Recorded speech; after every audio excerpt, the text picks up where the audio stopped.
Hi guys, welcome to the vlog. Once again, advice for today's is, ang mga anak ng Diyos ay nakikinig sa Kanya. So kung ikaw ay anak ng Diyos, masunurin, masipag, ginagawa yung mga tungkulin na dapat gampanan mo bilang isang tao, tulad na lang ng pagtulong mo sa kapwa-tao mo, nagpapakumbaba ka, nilalawakan mo yung pangunawa mo sa mga tao. Alam mo, makitid yung pangunawa. Nagiging marespeto ka sa mga katanda sa'yo, sa magulang mo, higit sa lahat sa magulang mo, sa Diyos, nire-respeto mo. Nagiging maunawain ka at magalang sa kapwa-tao mo. Hindi mo ginagawa yung mga maling gawa, ikaw na ang pinaka-the best. The best na anak ng Diyos. Tama po yun. Kapag ginagampanan po natin ang mga kampanin natin dito sa ibabaw ng mundo, nagkakaroon ka ng purpose sa buhay mo. Kung bakit ka nabubuhay dito, ay dahil para pagsilbihan natin ang kapwa-tao natin nang higit lang sa ating kakayahan. Kung ikaw yung mahirap, tumulong ka kung ano lang yung kaya mong itulong sa kapwa-tao mo. Huwag ka naman tulong ng tulong, wala ka na nga itutulong, sige ka pa rin. Dapat gamitin din po natin yung ating matalinong kaisipan. Pumulong sa kapwa, higit sa lahat, unang-una, dapat nauna yung ating Diyos sa ating pagkatao, sa isip, sa puso natin. Dapat po yan, sunod yung kapwa-tao natin, yung sarili natin, ganyan po. Kapag nagagampanan po natin yung mga tungkulin natin dito sa ibabaw ng mundo, nagiging masaya ang ating Diyos sa masalangit. Kasi ginagampanan mo yung pagiging mabuting tao sa kapwa natin.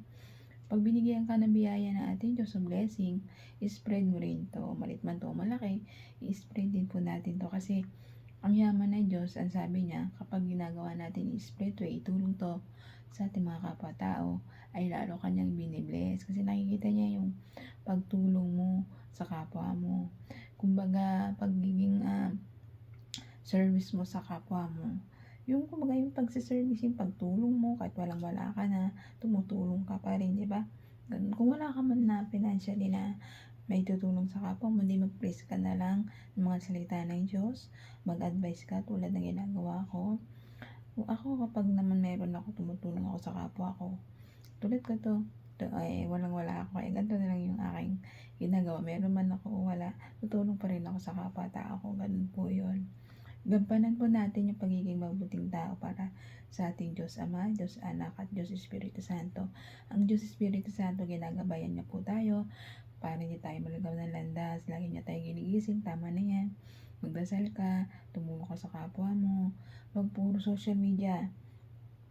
Oo, minsan kasi tayong mga tao, nakakalimutan na tayo magdasal, magpuri sa ating mahal na Panginoong Diyos Ama. Puro na tayo social media. Bigyan din po natin ng oras ng pagdarasal ng ating Ama. Ayan lang po naman ang hiling niya, kahit isang oras, kalating oras, magdasal po tayo para sa Kanya at manalig manampalataya. Huwag po tayo puro social media.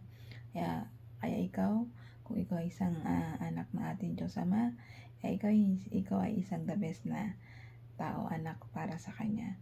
Ay magbago na, magsisina at magbalik loob sa ating Diyos Amang lumikha ng langit at lupa. Hanggang dito na lang advice. Ingat po tayong lahat and God bless.